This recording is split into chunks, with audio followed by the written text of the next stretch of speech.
মানুষ কিভাবে উঠবে আল্লাহ তাআলা কোরআনের মধ্যে বলে দিলেন, বিসমিল্লাহির রহমানির রহিম, ওয়া ইযাল কুবুর বুসিরাত। আমি আল্লাহ তাআলার নির্দেশে কিয়ামতের দিন দুনিয়ার মধ্যে যত কবর আছে, যত কবরে গেছে, সমস্ত কবর থেকে যত মানুষ কবরে দেওয়া হয়েছে, আমি আল্লাহ তাআলার হুকুমে সমস্ত কবর থেকে সব মানুষ উঠে চলে আসবে। সুবহানাল্লাহ। তাহলে আমরা যে কবর দিই মানুষদেরকে, যেমন আমরা গতকাল একটা দিয়ে আসলাম আমাদের সমবয়সী ভাই, সেটা মাটি ফেল, 15 দিন হোক, 20 দিন হোক, 1 মাস হোক, দেশে এসে কি ফেল, মাটি পেয়েছে। কিন্তু এমন এমন মানুষের কবর হয় পশু পাখির পেড়ে, সমুদ্রে মাছের পেড়ে, আছে কি নেই? আছে। তো বলবেন এখানে তো বলা হয়েছে কবর, কবর থেকে উঠবে। আল্লাহ তাআলা নির্ধারণ করেছে যে যেখানে মারা যাবে তার কবর সেখানে। তাহলে সেই কবর থেকে আল্লাহ তাআলার হুকুমে সেই কিয়ামতের দিন ওয়া ইযাল কুবুর বুসিরাত, যত কবর আছে, যত রকমের কবর মধ্যে মানুষ ছিল, সব কবর থেকে আমি আল্লাহ তাআলার অর্ডারে সবাই উঠে চলে আসবে।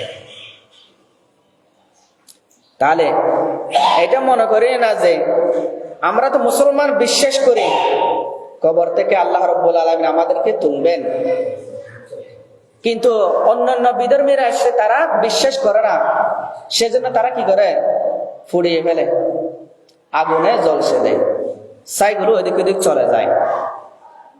তো যদি ছাই হয়ে যায়, মানুষ ধ্বংস হয়ে যায়, তাহলে সে মানুষটা আবার কিভাবে একত্রিত হবে? একটা জিনিস খেয়াল করেন, আমরা যখন দুনিয়ার মধ্যে আসলাম, আমরা কি আসছিলাম সেটা কেউ জানি না। একটা নাফাক রক্ত থেকে আমাদেরকে কি করা হয়েছে, সৃষ্টি করা হয়েছে। তাহলে যে আল্লাহ রাব্বুল আলামিন এক পুরো নাফাক রক্ত থেকে আমাদেরকে সৃষ্টি করলেন, তাহলে তোমার কেন বুঝে আসে না বান্দা, তুমি যে সম্পূর্ণ মানুষ ছিলে দুনিয়ার মধ্যে, মরে গেল তোমার হাতটা আল্লাহ তাআলার অর্ডারে আবার চলে যাবে। তাহলে বিশ্বাস করতে হবে কিয়ামতের দিন। ইয়াউমা ইয়াসমাউনা সাইহাতু বিল হক যালিকা ইয়াউমুল খুরুজ। যেদিন কিয়ামত হবে সেদিন মানুষ এমনি এমনি উঠবে না। ইয়াউমা ইয়াসমাউনা, তারা এমন একটি আওয়াজ শুনতে পাবে, এমন একটি আওয়াজ শুনতে পাবে, as-সাইহাতু বিল হক, এমন আওয়াজ, এমন বিকট আওয়াজ, এমন বড় আওয়াজ দুনিয়ায় থাকতে তারা কোনোদিন শুনে নাই। যালিকা ইয়াউমুল খুরুজ, আর এটাই হচ্ছে কবর থেকে মৃতদের বের হওয়ার দিন। অর্থাৎ সেই ডাক শোনার সাথে সাথে, আওয়াজ শোনার সাথে সাথে কবরের মধ্যে যারা থাকবে তারা উঠে চলে আসবে। তাহলে মানুষ তো কবরের মধ্যে চলে গেল, ধ্বংস হয়ে গেল, বিচার কার্য হবে না। মালিক ইয়াউমিদ্দিন, সূরাতুল ফাতিহার মধ্যে বলেছেন মালিক ইয়াউমিদ্দিন। তাহলে সেদিন উঠতে হবে। মালিক সেদিন একমাত্র অভিভাবক থাকবে আল্লাহ রাব্বুল আলামিন। মানুষদেরকে কি করে বিচার করবে? সেদিন কোনো মানুষ থাকবে না, কথা বলার জন্য কারো বাকশক্তি থাকবে না। এমনকি যাদেরকে আল্লাহ তাআলা অনুমতি দিবেন শুধু তারাই কথা বলতে পারবে। এখন আমরা দুনিয়ার মধ্যে মনে করি বড় বড় ফিসাব আছে, তারা বলে তোমার কিছুই করতে হবে না, আমার মুরিদ হও, আমি তোমাদেরকে কিয়ামতের দিন বাঁচিয়ে দেবো। নাউযুবিল্লাহি মিন যালিক। এত বড় বড় শয়তান আর দেশত আছে।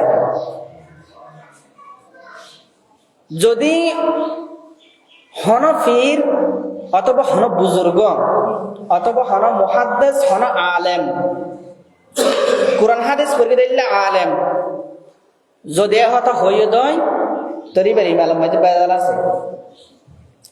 হনে কি হনদে গ্রান্ডিতে হইজ না পারিব দে কিয়ামতের দিন আর তোরা বাঁচাইও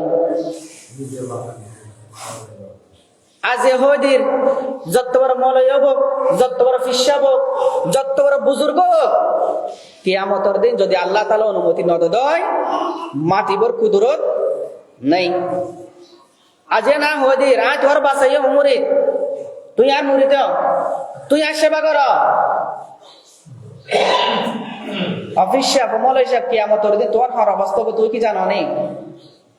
আজ এই যে দুনিয়ার মধ্যে মানুষের পাইও জ্যান মনে হয় আন করে মুরিদ বানাইতে লিখবে দে, জ্যান মনে হয় আন করে গালে তো হইতে লিখবে দে, এই কিয়ামতের দিন গালে ছিঁড়ে বন্ধ করে দিবে আল্লাহ তাআলা। এত আর তো দুনিয়াটা কিতে আল্লাহ তাআলা কিয়ামতের দিন আমাদেরকে কিরকম আচরণ করবে আমাদের সাথে সেটা নিয়ে ভাবতে হবে, চিন্তা করতে হবে, গবেষণা করতে হবে। আল্লাহ তাআলা কি আমাদের সাথে ভালো আচরণ করবে নাকি মন্দ আচরণ করবে? যদি আমরা ভালো কাজ করি আল্লাহ তাআলা আমাদের সাথে ভালো আচরণ করবে। যদি দুনিয়া থেকে আমরা কোন খারাপি করি, নির্যাতন অত্যাচার করি, তাহলে কিয়ামতের দিন আল্লাহ তাআলা আমাদের সাথে এরকম ভালো আচরণ করবে না মন্দ আচরণ করবে। তাহলে আমাদের শিক্ষা হচ্ছে মানুষদের সাথে সবসময় ভালো আচরণ করা, ভালো উপদেশ দেওয়া, ভালো কথা বলা, মন্দ কথা নয়। যদি কেউ মন্দ কথা বলে তাকে ভালোভাবে বুঝিয়ে ভালো দিকে নিয়ে আসা। কেউ মন্দ কথা বললো, আমি যদি তাকে আরেকটা মন্দ কথা বলি তাহলে সে কোনোদিনও ঠিক হবে না। তাকে বোঝাতে হবে, সে বুঝুক বা না বুঝুক তাকে বোঝানোর ক্ষমতা দেওয়ার মালিক একমাত্র আল্লাহ তাআলা। আমাদেরকে বোঝাতে হবে, খারাপ যারা আছে তাদেরকে ভালো করার জন্য বোঝাইতে হবে। তাহলে আমরা আমাদের দায়িত্ব শেষ করে যেতে পারব।